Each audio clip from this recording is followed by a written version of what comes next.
La filosofía de la libertad de Rudolf Steiner. Capítulo 14. La individualidad y la especie. La concepción de que el hombre está dotado de una individualidad libre, completa, cerrada en sí misma, se encuentra aparentemente en contradicción con el hecho de que nace como miembro de una colectividad natural, raza, tribu, nación, familia, sexo, y que obra dentro de ella, Estado, Iglesia, etc. Presenta las características generales de la comunidad a la que pertenece y da a sus actos un contenido que se encuentra determinado por el lugar que ocupa dentro de una mayoría. En este contexto, ¿es todavía posible la individualidad? ¿Podemos considerar al hombre como un todo en sí cuando emerge de un todo y se integra en él? El carácter y función de un miembro de un conjunto están condicionados por el conjunto. Una tribu es un conjunto y los que pertenecen a ella presentan los caracteres distintivos condicionados por la naturaleza de la tribu. El modo de ser y de actuar de cada individuo están condicionados por el carácter de la tribu. Por consiguiente, la fisonomía y conducta del individuo presentan algo del carácter de especie. Si queremos saber por qué razón una determinada característica se manifiesta en una persona, debemos pasar del individuo a la especie. Esta nos explica por qué aparece algo en esa persona en la forma observada por nosotros. Pero el hombre se libera de esas características de la especie, puesto que las cualidades genéricas humanas, debidamente observadas por él, no restringen su libertad, ni deben restringirla adoptando disposiciones artificiales. El hombre desarrolla cualidades y actividades cuya causa determinante solo podemos buscarla en él mismo. Lo genérico solamente le sirve como medio para expresar su naturaleza particular. Utiliza como base las facultades que le ha dado la naturaleza y da a lo genérico la forma adecuada a su propio ser. Por lo tanto, buscamos en vano la razón de las manifestaciones de dicho ser en las leyes de la especie, ya que se trata de un individuo que puede ser explicado solamente por sí mismo.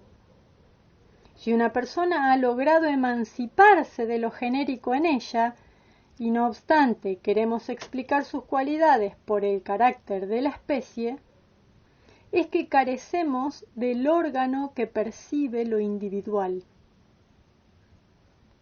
Es imposible comprender completamente a un hombre si tomamos el concepto de especie como base para nuestro juicio. La tendencia a juzgar, basándose en la especie, se manifiesta sobre todo al tratarse del sexo.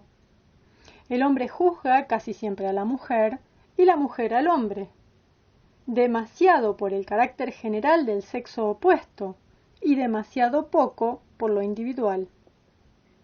En la vida práctica, esto perjudica menos al hombre que a la mujer. Si la posición social de la mujer es, la mayoría de las veces, tan indigna, es porque en muchos casos en que no debería ser así, no está determinada por las características individuales de cada mujer en particular, sino por las ideas generales que son corrientes en lo que se refiere a las funciones naturales y a las necesidades de la mujer. La actividad del hombre en la vida está determinada por sus facultades e inclinaciones, mientras que la de la mujer suele ser condicionada únicamente por el hecho de que es mujer. como si la mujer tuviera que ser esclava de lo genérico, de la naturaleza general femenina. Mientras los hombres discutan acerca de si la mujer, por su disposición natural, es apta para tal o cual profesión, la llamada cuestión feminista no podrá salir de su estado elemental. Hay que dejar que la mujer juzgue por sí misma qué es lo que puede querer en conformidad con su naturaleza.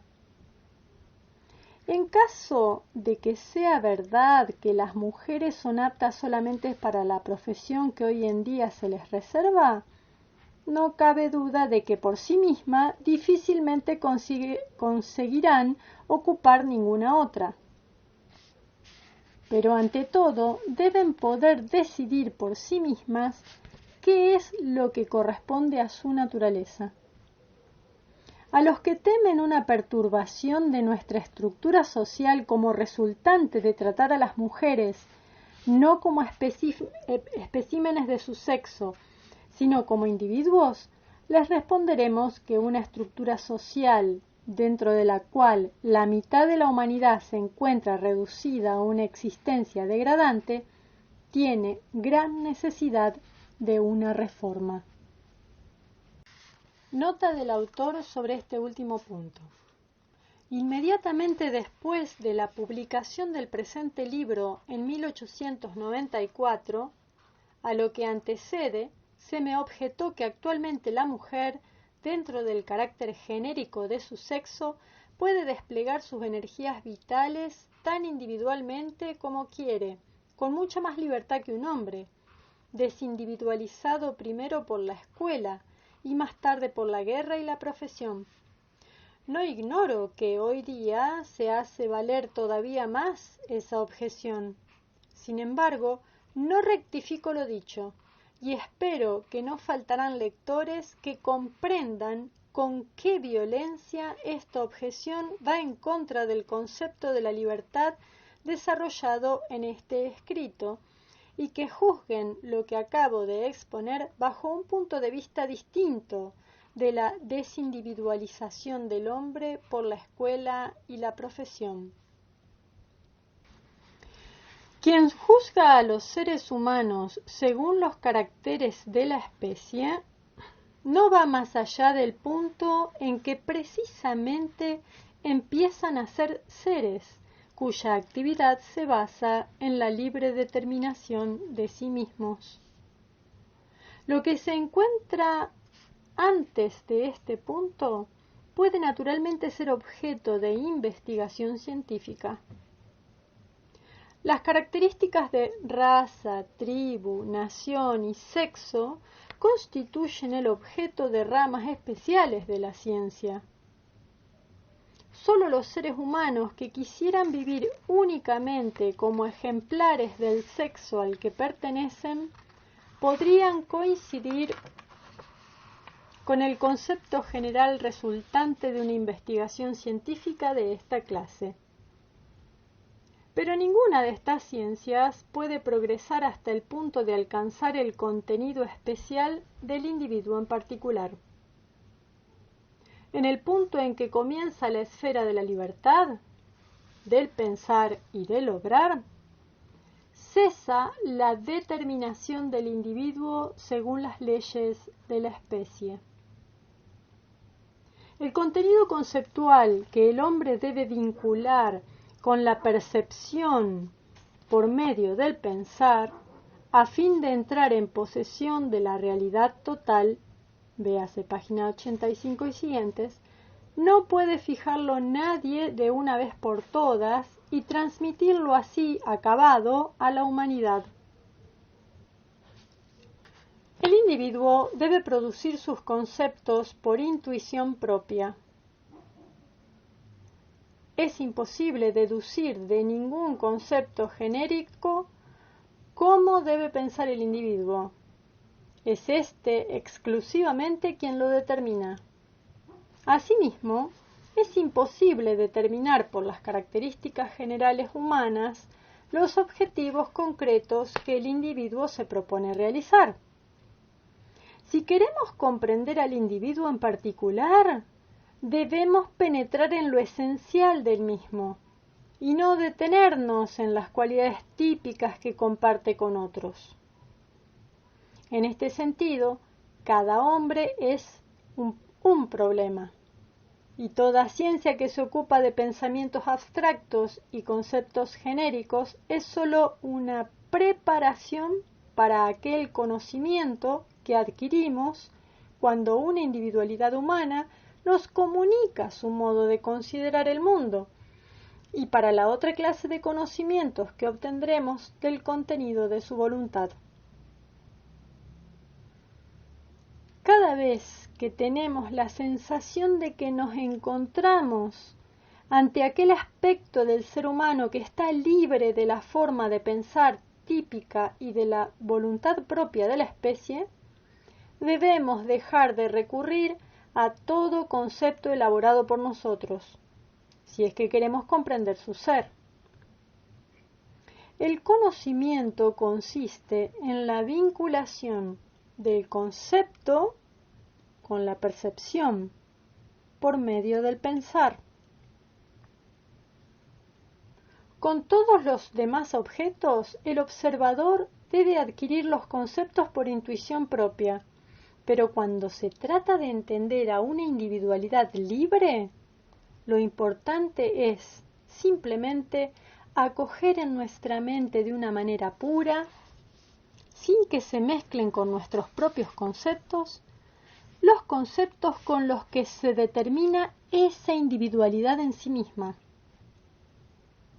Las personas que cada vez que se trata de juzgar a los demás introducen inmediatamente en su juicio sus propios conceptos, nunca llegarán a comprender a una individualidad. Así como la individualidad libre se emancipa de las peculiaridades de la especie, así también debe el conocimiento emanciparse del modo con que comprendemos lo propio de la especie. Al hombre empieza a tenérselo en cuenta como espíritu libre dentro de una comunidad humana solo en la medida en que se ha emancipado de lo propio de la especie en la forma descrita. Ningún hombre es totalmente especie, como tampoco nadie es completamente individualidad. Pero todo hombre va liberando poco a poco una esfera mayor o menor de su ser, tanto de lo genérico de la vida animal de la especie, como de las leyes que le dominan, procedentes de autoridades humanas. En lo que toca a aquella parte de su ser para la cual no puede conquistarse esa libertad, el hombre constituye un miembro dentro del organismo de la naturaleza y del espíritu. En esa esfera vive imitando a los demás, o como éstos le ordenan que viva. Pero valor ético, en el verdadero sentido de la palabra, lo tiene únicamente aquella parte de su conducta que procede de sus intuiciones. Y las intuiciones morales que posee, por haber heredado instintos sociales, adquieren un valor ético por el hecho de que les da cabida a sus intuiciones. Toda la actividad moral de la humanidad procede de intuiciones éticas individuales y de su admisión en comunidades humanas.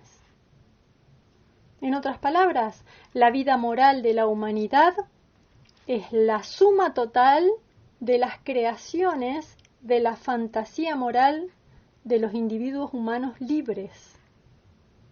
Esta es la consecuencia del monismo. Rudolf Steiner.